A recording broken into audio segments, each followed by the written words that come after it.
Warning. The following program contains extreme sports and violence and may not be appropriate for younger viewers. Viewer discretion advised. GSP had what I wanted. I wanted what he carried around to every press conference, every fight.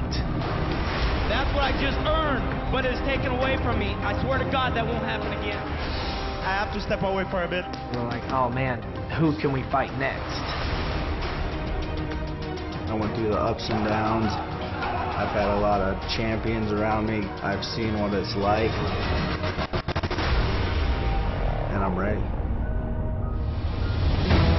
Johny Hendricks will get another shot at gold as he takes on Robbie Lawler for the vacant welterweight belt.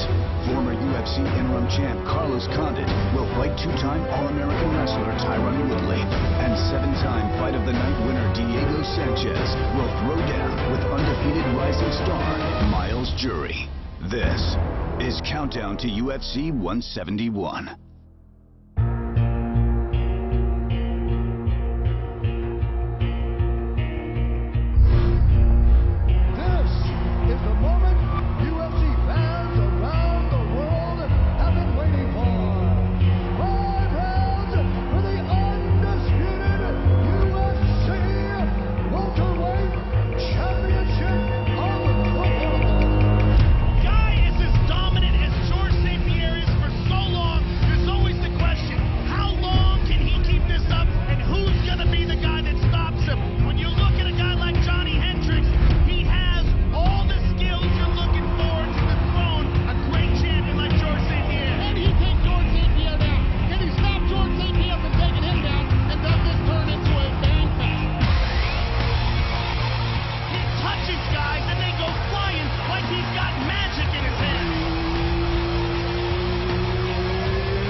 By Hendricks. These are vicious elbows.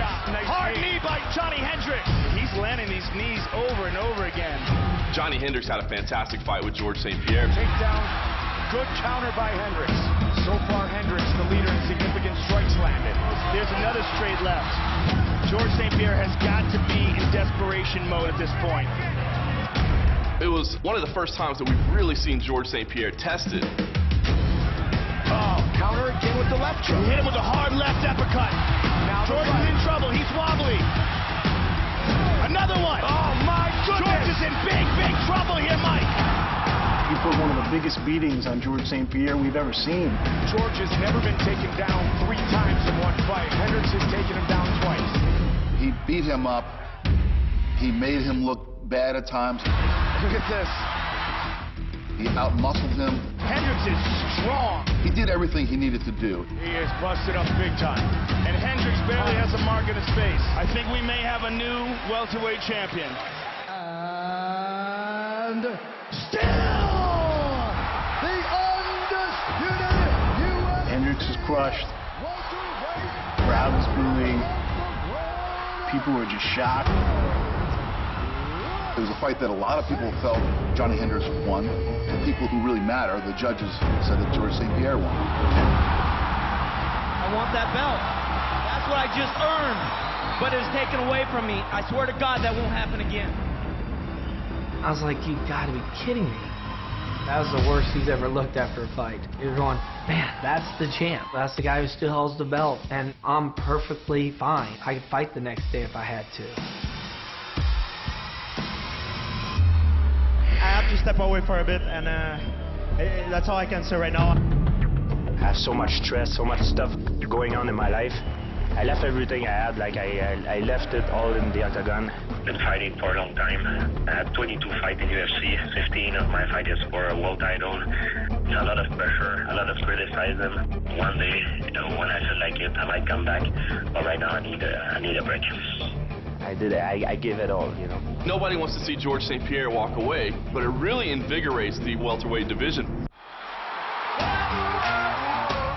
UFC 171 will feature 4 top welterweights seeking to capitalize on George St. Pierre's departure.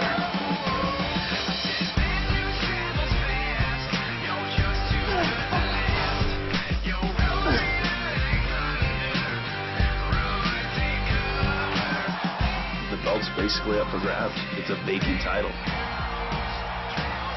Perennial contender Además Condit will face off against Tyron Woodley in what has the looks of a #1 contender bout. I've always saw that belt. I've always wanted to hold it, see how heavy it is. Cause I'm about to laugh you and I ain't looking at you, I'm looking past you.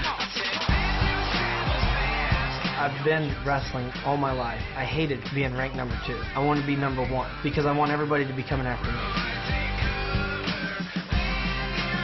Johny Hendricks will get his 2nd consecutive shot at gold. This time against resurgent knockout artist and 13-year veteran of the sport, Robbie Lawler. I put myself in a situation that if GSP steps down, that I'm right there at the top.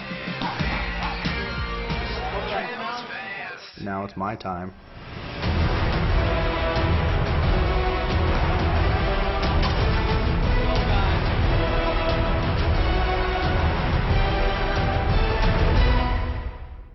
Crazy to think how long ago Robbie Lawler started in the UFC. I mean, it was 12 years ago, and the guy's only 31 years old right now. This guy is ready to throw bombs, a KO puncher, physically powerful, and a product of the Militage camp. It's a really great story because it's a resurgence of one of the old guards of mixed martial arts. That guy came up in the Militage camp, and he was a highly touted prospect. Look at that! Look at this guy! How about this? What is going on here? This kid's crazy. The thing everyone always noticed about Robbie Lawler from the beginning was his power. Oh, beautiful right hand! He's gone! Root kick, Robbie Lawler! Combination! Oh, big right hand! Big right hand! It's over! He has 22 career victories. 18 of them have been by knockout or TKO. Oh, my goodness! Earthy stepping in! It's up! A combination by Lawler, beginning to pick apart. On the canvas! He destroyed guys. Insane highlight reel knockouts. And at 170 pounds, hits about as hard as anybody on the planet. Putting a guy like Lawler in, who's a live game opponent, you're really going to see an explosive stand-up battle between him and Hendricks. Most of it is going to be spin on the feet, and I think that's something that fans of the UFC are ready for. The kind of power that Robbie Lawler brings to the octagon.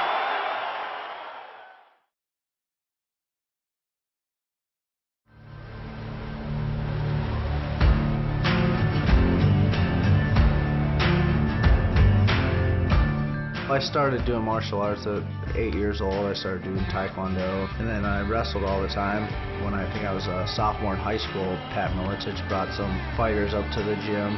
So I'm like, okay, so this is boxing, kickboxing, and wrestling, and submissions all rolled into one. Sounds like something I want to be involved in. I go straight from high school, and I come in during the summer and I see Mark Coleman there training, getting ready for his Pride Grand Prix, and I see Matt Hughes over there, Jens Pulver. You just dive right in and try to learn as much as possible. Robbie Lawler showed massive promise during his initial UFC run, but a pair of losses forced him out of the promotion in 2004. Lawler then fought for 7 other promotions in as many years. While he won 3 championships along the way, Lawler also struggled to fight with consistency and had a challenging road back to the largest mixed martial arts promotion in the world. But after returning to the UFC in 2013, it seemed as if Lawler had finally reached his true potential. When I was outside of the UFC, there was a reason I was outside of the UFC. I was evolving my skills, working on stuff. I wasn't ready for the huge spotlight, but I didn't want to hype myself up. I'm ready to do it now.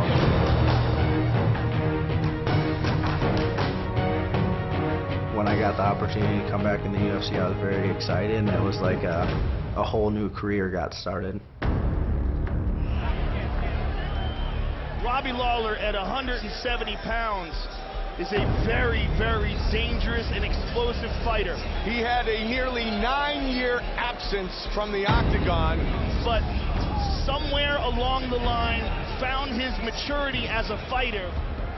The Koscheck fight validated who I was. Nasty knee to the body by Lawler, and another one. Lawler's on top here. Oh, big punch. Oh, looking to finish it. It is all over. Robbie Lawler, victorious in his UFC return. Wow. Dana White just said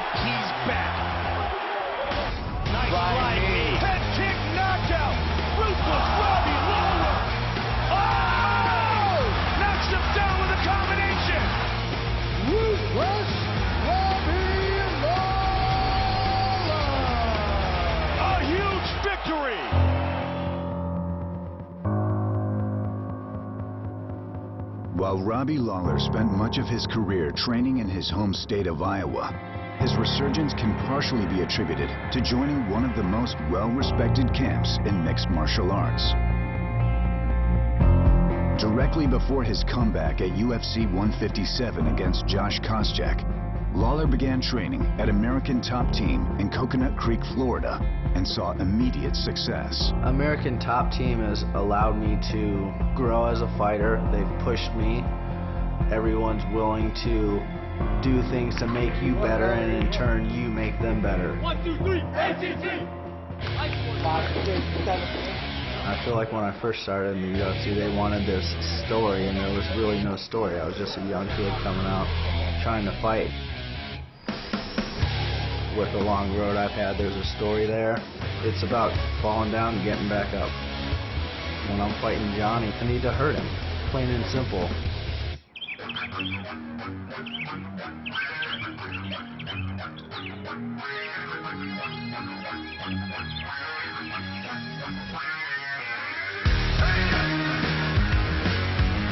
Each fighter has his own ways of dealing with the bumps and bruises of a long training camp.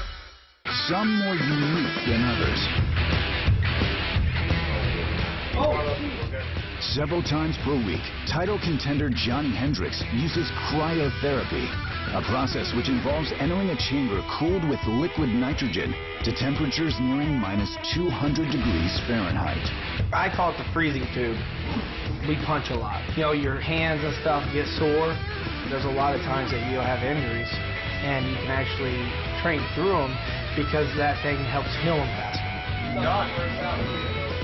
2 to 3 minutes later, you're out. Within 20 minutes, you're de-thawed and ready to go.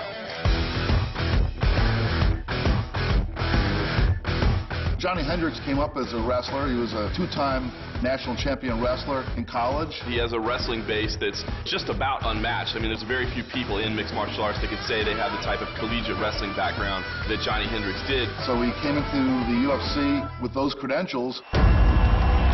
My first UFC 101, I was fighting Amir Sadala. This fight is 3 rounds in the UFC welterweight division. Here we go!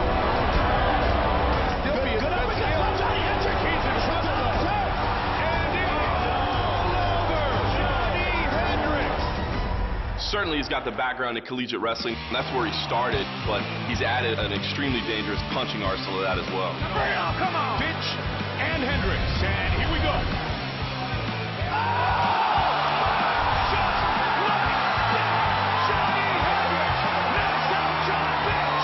Johny Hendricks wants to knock you out. He makes that clear. You know it going in. He's coming to take your head off. Those one-punch knockouts against Bitch and Cam and let everybody know, look, I'm a guy who can really absolutely destroy you with one punch, and I think that's why he had so much momentum going into the fight against GSP. I think I won the fight with George. I rewatched it twice now. I think he was like, if I win this fight, I'm done. I actually talked to Dana. He called me and was like, hey, GSP's retiring, and you're going to fight Robbie Lawler for the belt in Dallas.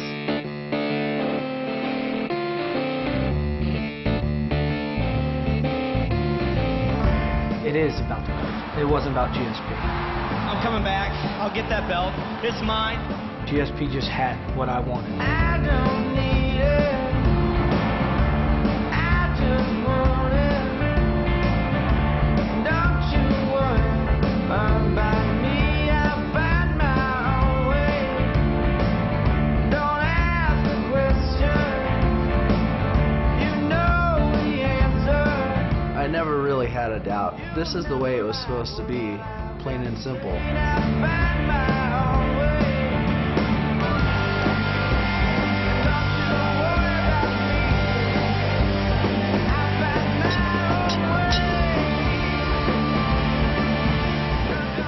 Every fight is going to be a fight for your life.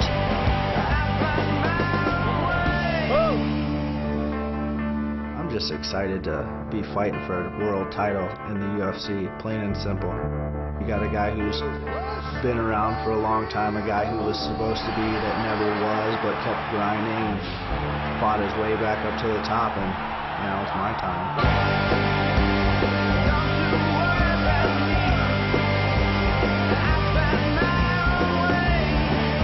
I need to be sharp, I need to be explosive, and I need to hurt him. The way that me and Robbie fight, it could be a first-round fight, it could be a third-round fight, it could end out with bang.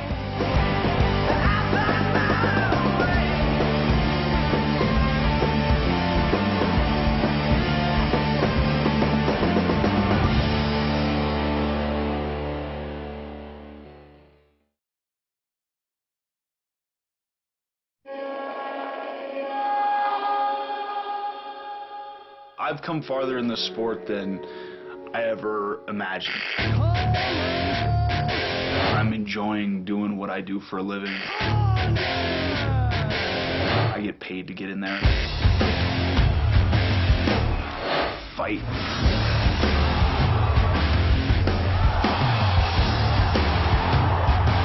I'm driven to get that title, but I'm also just enjoying the ride. Carlos Condit developed a reputation as one of the fiercest guys around.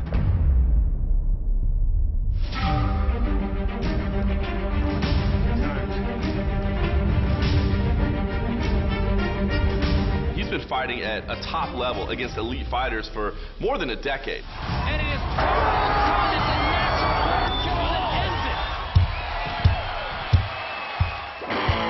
Carlos Condit, the last welterweight champion in WEC history. Since he's come over, he's just been absolutely a monster. He's aggressive. He's coming at you with punches, kicks, knees, elbows. He throws everything. Condit mixing things up nicely. You can make a case for him being the best striker in the 170 division. The biggest compliment you can give a fighter is they're terrifying to watch. Carlos Condit is that. I have this dynamic style where I bring all kinds of different things to the table. Usually it works out pretty well for me. 2011. George St. Pierre tears his ACL, so has to step out for a little bit. Former Strikeforce champion against former WEC champion for the UFC interim welterweight championship belt. All right, gentlemen, this is it. 5 rounds. Right away, they can't wait. Oh, man, awesome. Look at this. Diaz, he's notorious for getting in a guy's head, talking trash, and getting a guy to fight emotionally. Have you ever seen anybody do that to Carlos Condit before? I had to completely disconnect emotionally and just stick purely to my game plan and my tactics. Carlos Condit is not only a great fighter, but he is a highly intelligent human being. Well, Carlos is getting off some good shots here. He's moving well. He's avoiding the traps that Nick Diaz is setting for him. The interim UFC welterweight champion of the world, Carlos Condit. Still not satisfied, you know. I was the interim champion. I want to become the undisputed champion. Any world-class athlete is less than satisfied until they get to the top. You will now be facing George St. Pierre for the undisputed title. Condit. That's what I take it. Oh, he's up, yes, sir. Condit kick to the head. Condit swarming St. Pierre. George is in big trouble. It looked like this was going to be Carlos Condit's night, but George St. Pierre, like he's done so many times in his career, came back and took control of the fight. I thought I had him, man. Then Carlos Condit comes back against Johny Hendricks, somebody that's fighting for the title now. He's hanging on him over under with 2 hooks. Oh, big left hook by Condit. Nice shot to the body by Carlos. That was a barn burner. This was incredible to think Carlos Condit had fought the 2 best people in the welterweight division, but had back-to-back defeats and was really in desperate need of a win. 6th-ranked Martin Kampmann, the former Danish Thai boxing champion, 9 career wins by knockout, another 6 by submission. Coming off those 2 losses, it basically just gave me a blueprint of what I needed to do different. And now Condit starts to land here against Kampmann. Another beautiful combination from Condit on the inside. Condit pressing forward, now lands a combination. And that one over Martin Kampmann up. It's unbelievable. At 170 pounds, the kind of pace that Condit keeps. Watch out, Kampmann looks like he's hurt here. Martin Kampmann hurt for certain now. Condit piling it on. Beautiful body shot from Condit to the left hand of the river. And that'll do it. Carlos cementing his status as the #2 welterweight in the world. The results were me being able to finish Martin like I did.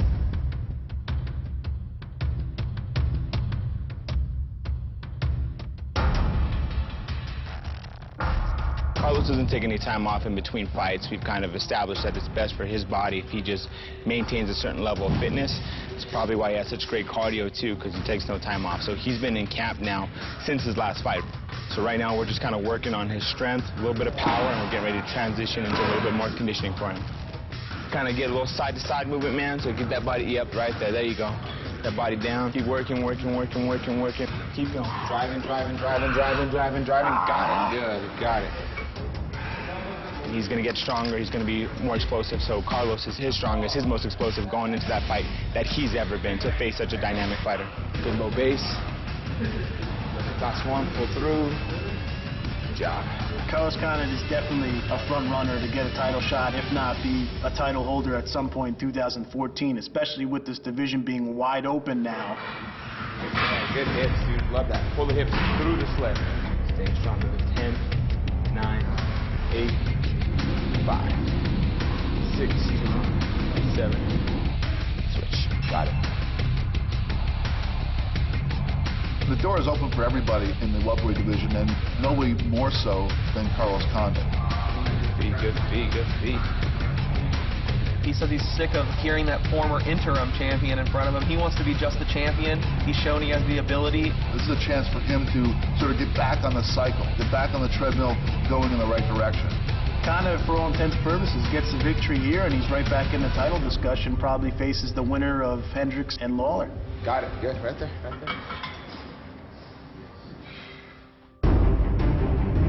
I got the fight with Carlos Condit just by persistence, man. If Tyrone Woodley texts me one more time, he must text me 15 times a day. If the risk is high, the reward is high. Why not roll the dice? Those are the guys I want to deal with. Those are the guys I want to hear from. Why not knock off the #2 guy in the world? So when I beat him, it puts me right in position to fight my next fight for the world title. Get this win over Woodley, and I'm gonna get that title shot. I'm gonna get that belt around my waist.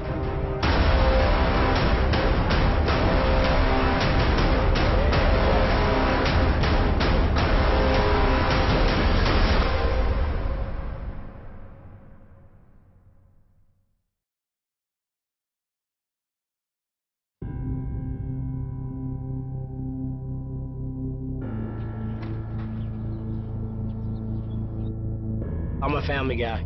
Hello. You know, I've always wanted to be married. I'm married, get ready for school. I wanted to have a lot of kids.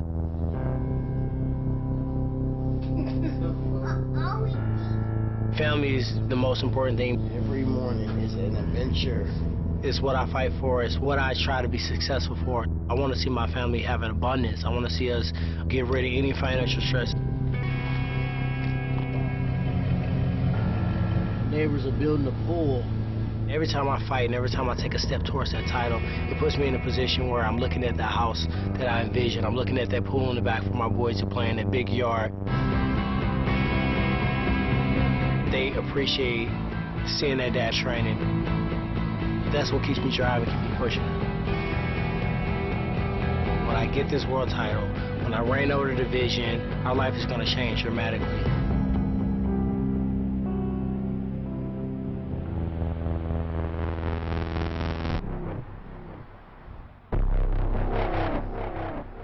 As 170-pound fighters go, Tyrone Woodley is one of the stronger ones.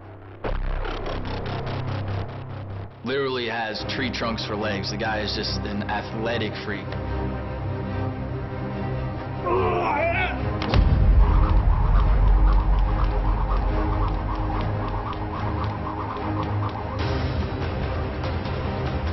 Just shredded, big, looks imposing. Could be a football player. He's a fighter.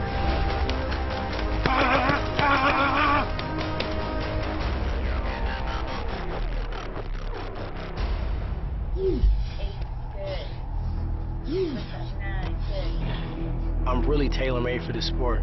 You know, I'm compact, I'm explosive, I'm hungry. You know, I have heavy hands, I have good wrestling, I got a good takedown defense.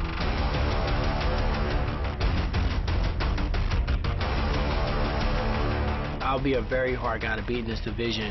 You know, just using all the things I've been blessed with, all the gifts, the hard work and the mindset, the mentality I take into mixed martial arts. It's one of a champion. Pro athletes like Tyron requires a lot of attention. Kick. It's really tight through here. When you think about a chiropractor, you think about somebody popping your back, 20 minutes in and out, but when you go in there and the guy's actually analyzing the balance of your body and seeing what muscles are firing. Got a lot of work to do. Let's take it face up. Or even something as small as your hand. These hands are what we make our money with.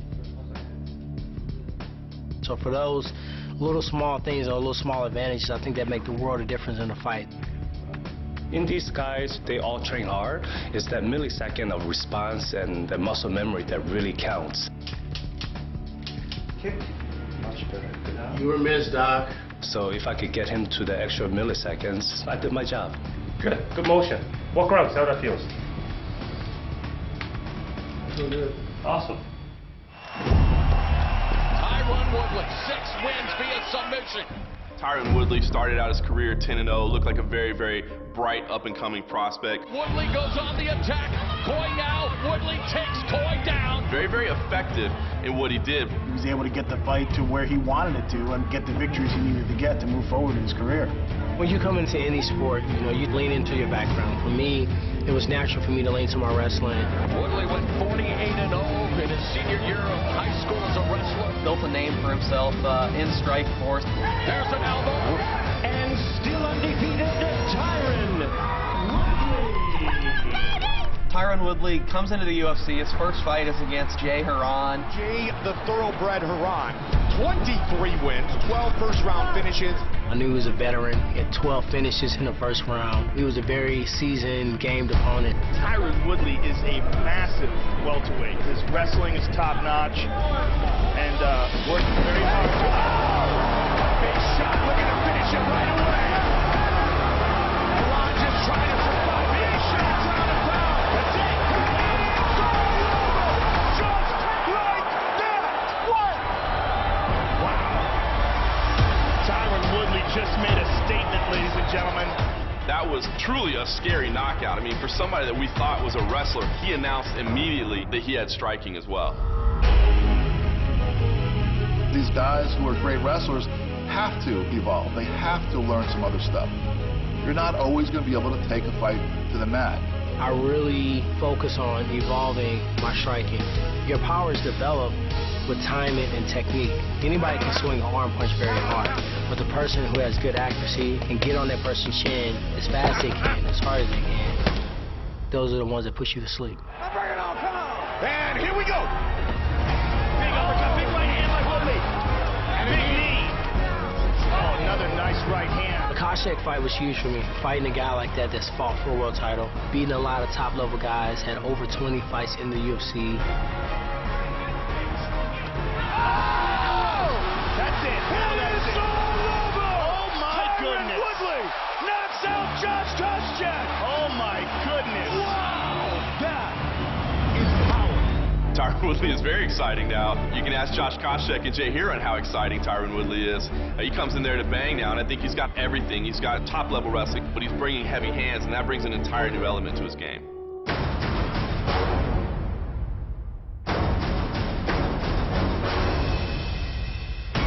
This fight, to me, really means who's number 2. We've got a new title fight on the horizon, but we've also got to figure out who's next. I think there's a reason that fight is the co-main event on this card right after the welterweight title fight, with the understanding that the winners of these 2 fights may wind up meeting later in the year. Carlos Condit is a phenomenal matchup for me.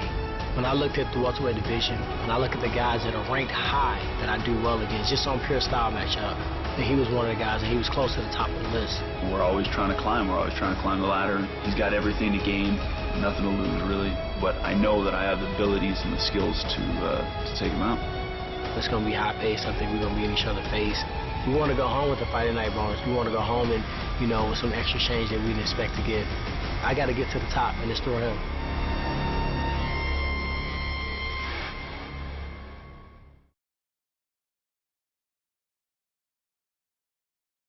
Warning, the following segment contains extreme graphic violence and may not be appropriate for younger viewers.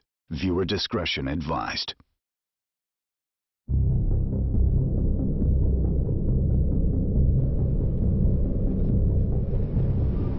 Getting into the peak mind state for a fight, it comes in a process for me. Wrap my hands, put my gloves on. You're starting to hear the music, feeling the fans, and then you walk it down.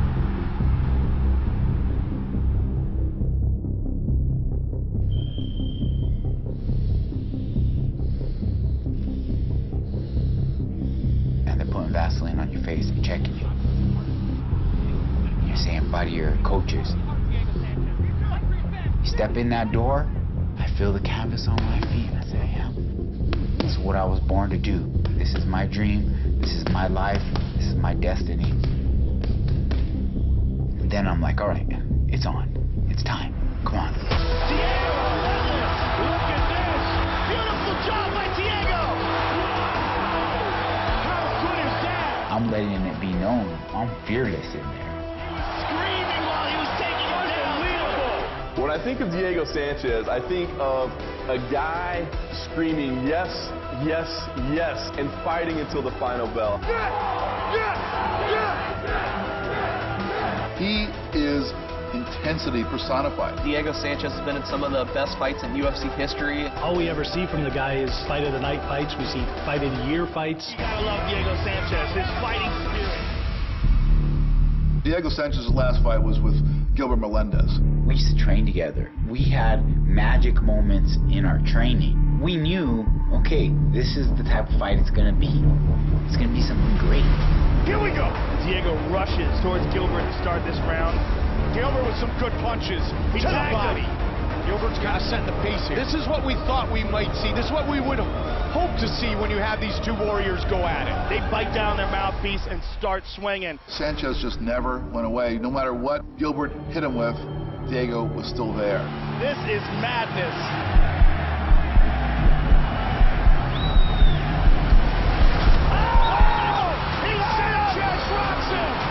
Beautiful job by Diego! For Diego Sanchez to get battered the way he was and to come out in that third and final round and just put on the display that he did, that was the round of the year in my opinion. They're going to swing to the finish! Oh my God! Unbelievable! Oh my God! Whoa!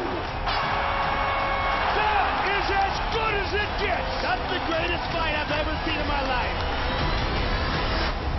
There's plenty of guys that say, I'll fight anybody. If they're not having second thoughts about going against Diego Sanchez, they're lying.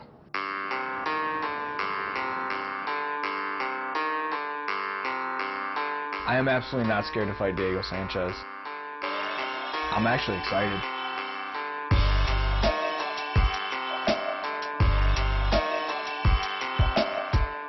My whole career, I've been wanting to fight somebody that's a household name. Anybody that's watched any type of UFC knows who Diego Sanchez is. That's the type of guy I want to fight. That's the type of guy that's going to get me to the next level. Myles Jury is an undefeated up-and-comer. Fights out of Alliance Gym in San Diego. He's 13-0, 4-0 in the UFC. The kid's only 25. He's got great jiu-jitsu, he's a black belt, and he's got good stand-up. Gets to the Ultimate Fighter, has some success. Myles Jury entered the Ultimate Fighter live with a lot of momentum. 9-0, as we mentioned, for the career. All of them first-round finishes. That neck's starting to get a little bit tighter now. There it is. Another finish for the unbeaten Myles Jury. Michael Johnson trying to go to 4-0 here in 2012 against the unbeaten Myles Jury. I don't think anyone was picking Myles Jury in that fight. Oh, good job there. Went right for the takedown. Wow, big shots by Myles Jury. And he gets him down again. Myles Jury has a nasty ground game. Oh, beautiful trip. Michael Johnson, very promising. Myles Jury beats him down here tonight. Jury in the black trunks, gray trunks for Nijim. Ramsey is being very reckless with his striking right away.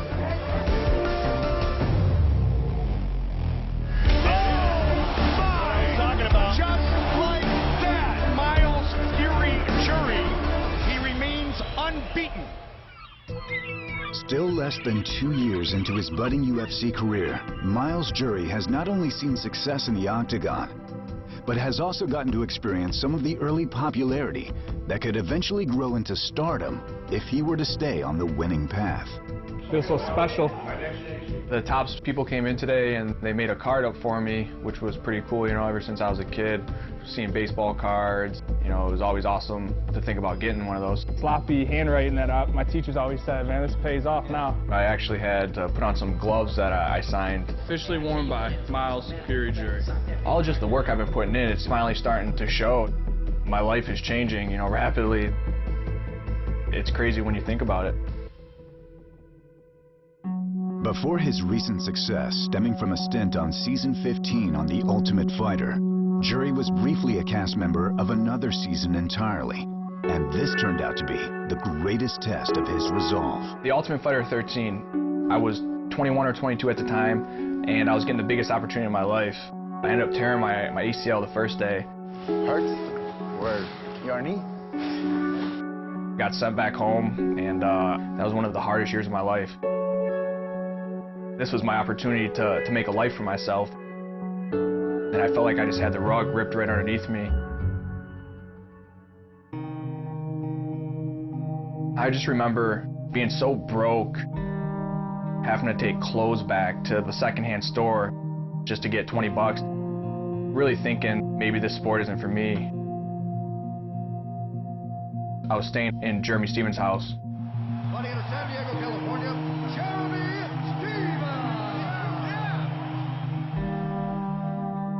I had to live through Jeremy. At the time I couldn't even train, and he was getting knockout of the night bonuses, making a life for him and his family. And I remember just thinking, there's no reason that I can't do that.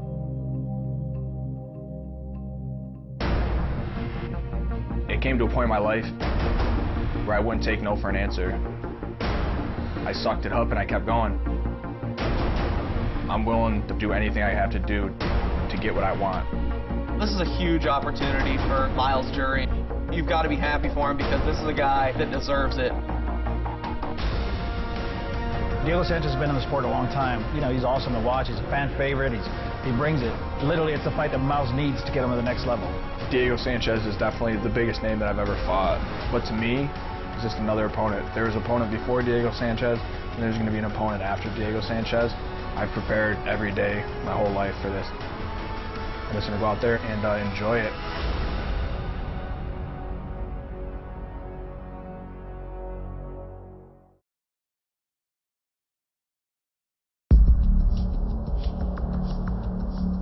I've always trained at high altitude for the most part of my career, and I really truly believe that that's a huge part of my success, having that extra gas tank for that third round, how I always come on super strong.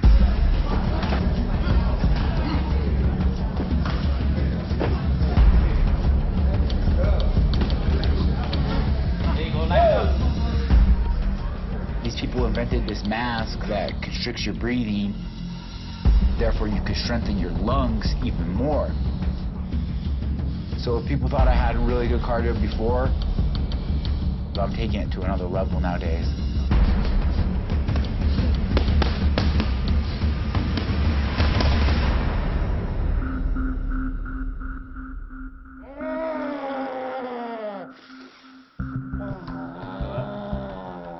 Oh my God, right there. I jammed my toe yesterday throwing kicks, and it hurts like heck. Yep. Oh. Right to the killer. That's it.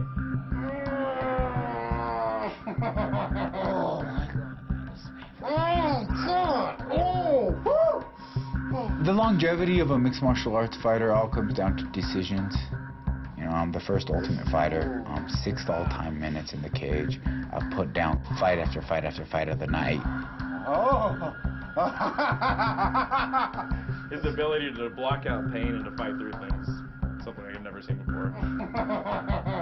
How does Diego Sanchez handle pain? He laughs. Laugh only comes out when he really hurts. Oh yeah.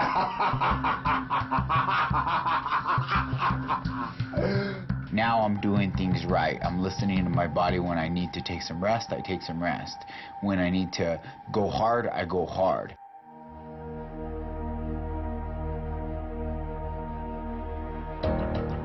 Control the hip all the way through. Set! Come on, baby. There it is. Buck him off. Set!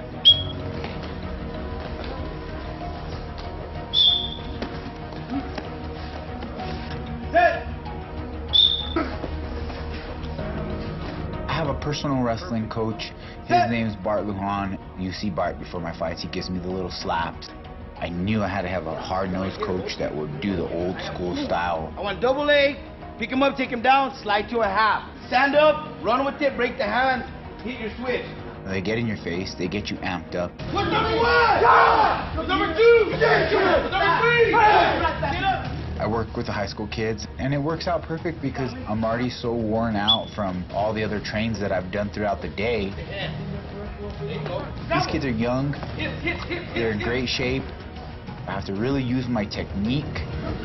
Work, move off that, work your finish. Game, let's go, game. Archie game. Set.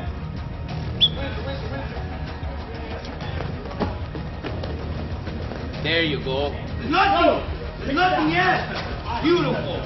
And at the same time, I get to give them motivation and help these kids get better. I know you got it in you, Jesse.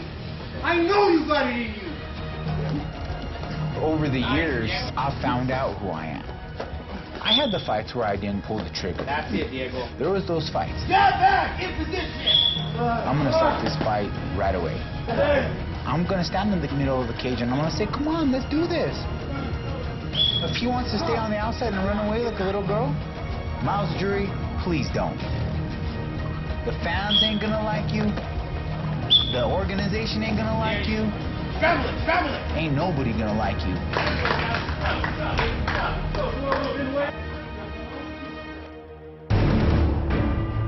The undefeated young gun will have a chance to put his name on the map, but a 7-time Fight of the Night winner stands in his way. Top welterweights will clash, as each will try to make a statement for the next shot at UFC Gold. And the welterweight belt will have a new owner for the first time in over 6 years.